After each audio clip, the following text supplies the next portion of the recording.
Del Perú, le damos la bienvenida al doctor Luis Ríos. Él es jefe de epidemiología del Hospital de Emergencia de Ate Bitarte. Doctor, muy buenos días, gracias por estar con nosotros.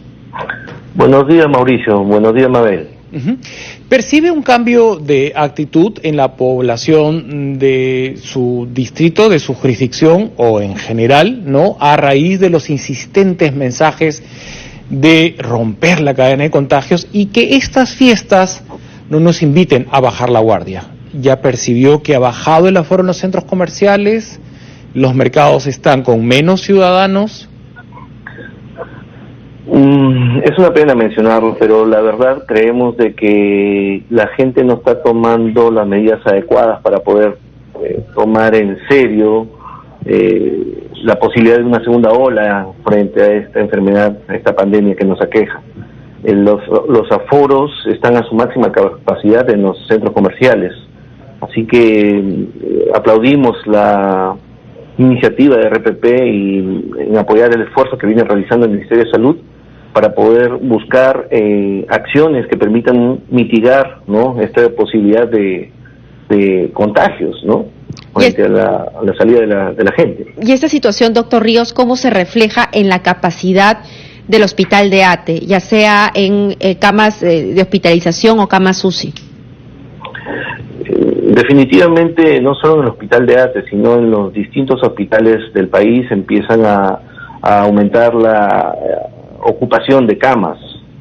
Es por eso que ya nos han mencionado la situación que está pasando en el norte del país. Ahí la razón por la que el Ministerio de Salud, con muy buen tino, ha dictado medidas para poder evitar el incremento de la pandemia, ¿no?, de los casos de la pandemia en ese sector del país. Pero en cifras, ¿usted tiene la cantidad de camas aún libres, camas UCI, por ejemplo, en el hospital de Ate? Esas cifras las manejan, es variable, las maneja el Ministerio de Salud, de acuerdo a la necesidad y a la posibilidad de poder compartir y hacer referencias. Recuerden que el hospital de Ate, el hospital de emergencia Ate Bitarte es un hospital de referencia, donde vienen pacientes de distintos hospitales, de distintas regiones, pero nosotros estamos listos y bastante previstos para poder mitigar la necesidad de camas y atender a la pandemia. Lamentablemente, las normas que usted celebra, que se han dado, quizás un poco tardíamente, ¿no?, porque mucha gente ya tenía planes, por ejemplo, de irse a una playa, ¿no?, y ahí finalmente apelamos también al sentido común, porque la salud emocional se deteriora. Tú haces un plan de ir a una playa donde no hay riesgo de contagio, porque estás con tu núcleo familiar rodeado de mar, de arena y de aves. ¿Quién te va a contagiar ahí?, ¿no? Es el caso de muchas familias que ya habían planificado y bueno, se cierran las playas, cambio de estrategia, ¿no? Pero volvemos a lo mismo, ¿no? ¿Cuántas personas van en estos días convencidas que a ellos no les va a pasar? Tienen desde esa convicción arbitraria, por cierto, ¿no?, la necesidad de entrar a un mercado, de ir a ver a la abuelita, ¿no?, y van trasladándose de un punto a otro, ¿no? Y dentro del transporte público, yo no sé si ustedes lo perciben, pero yo no veo que baje el aforo del metropolitano, de línea 1 del Metro de Lima, de la combi, del colectivo o de lo que fuese, ¿no?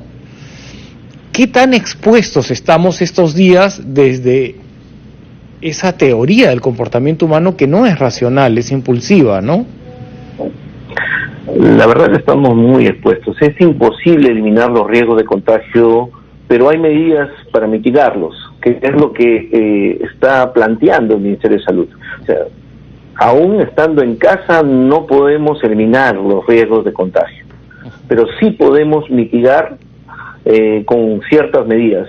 Por ejemplo, el uso de la mascarilla. Es absolutamente necesario usar permanentemente las mascarillas en el lugar en que nos encontremos. Esto va a mitigar enormemente la posibilidad de contraer la enfermedad. Entonces, necesitamos apuntar a eso, porque la salud mental de nuestra población está en juego también. Por ello es que la decisión que ha tomado el Ministerio de Salud con la Comisión de Expertos en relación a esto considera todas estas aristas.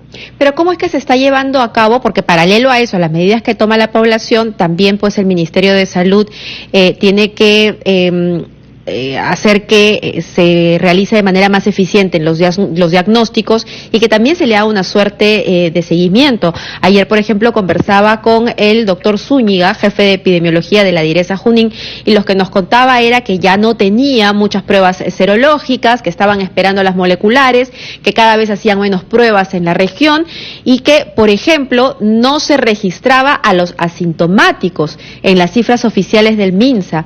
¿Esto mismo pasa en el Hospital de Emergencia Tevitarte? No, eso no pasa aquí en este hospital. Nosotros estamos cumpliendo estrictamente las indicaciones y las normativas que ha brindado el Ministerio de Salud, no solamente a la población que atendemos, sino también a nuestro personal de salud. Estamos, por eso digo y reitero, preparados para esta posible contingencia, estos días especiales, como son las fiestas navideñas, y para la posible llegada de una pandemia. El personal está permanentemente capacitado, recapacitado y con la experiencia de la primera ola. ¿Pero hay herramientas para el diagnóstico y el seguimiento? Sí, es por ello que en algún momento este hospital fue considerado para aumentar de nivel de categoría, ¿no? Nosotros contamos con todos los instrumentos, tanto pruebas rápidas como pruebas moleculares, para poder realizar las pruebas o los diagnósticos que sean necesarios a nuestros pacientes, y con ello estamos listos para poder, tenemos ventiladores una cantidad ya estipulada desde el primer periodo de la pandemia, y el personal está adiestrado y con la experiencia ganada durante los primeros meses de esta pandemia, ¿no? Ahora, doctor, vamos a suponer que, apelando a ese aspecto que usted menciona, que es vamos a preservar nuestra salud emocional y vamos a ser prudentes, ¿no? ¿Cuántos ciudadanos pueden hacer una prueba molecular, ¿no? ¿Cuánto cuesta para ir a visitar a ese ser querido con la convicción de que no lo van a contagiar? Vamos a suponer que ya no pueden más, ¿no? Es impostergable ese reencuentro, pero quieren hacerlo con eso, ¿no? Con el procedimiento del caso. ¿Ustedes tienen pruebas moleculares en el hospital? Claro, nosotros tenemos pruebas para COVID, pero son para nuestros pacientes específicamente. Recuerde que somos un hospital de referencia, no atendemos al público en general. Entiendo, sí, me queda claro. Sin embargo, el Ministerio de Salud ha emitido la alerta epidemiológica número 29, que establece las medidas para justamente poder atender esta necesidad, ¿no? Establece cuándo vamos a tomarnos la prueba, ¿no? Si somos un paciente con sintomatología, podemos acudir para hacernos la prueba, ¿no? O si somos un paciente contacto de un paciente ya confirmado COVID-19, entonces podemos también hacernos la prueba, ¿no? Creo que esto permite permanentemente tener las pautas necesarias para hacer un buen diagnóstico oportuno, ¿no? Lo que creo que, reitero, debemos apuntar es que a nuestra gente y a toda la población que hoy nos escucha es a intensificar las medidas de prevención. El uso de la mascarilla, el lavado de manos frecuente, el distanciamiento social, no tocarse la cara, el uso del alcohol, ya sea líquido, en gel, para evitar o desinfectar nuestras manos, ¿no? El evitar el contacto con los objetos, eso va a evitar que nos enfermemos y ser susceptibles a esta enfermedad, ¿no?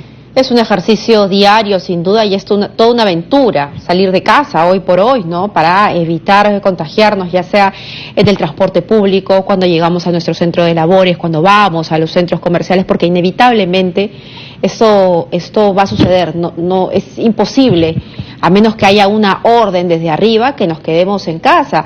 Y por más que uno lo recomiende, cuando vemos las imágenes, son de espanto, ¿no? Y de mucho temor, porque imagino que los mismos doctores, los médicos, todo el cuerpo de salud debe estar temeroso de revivir, ¿no?, estos momentos que se vivieron en los meses más críticos de la pandemia.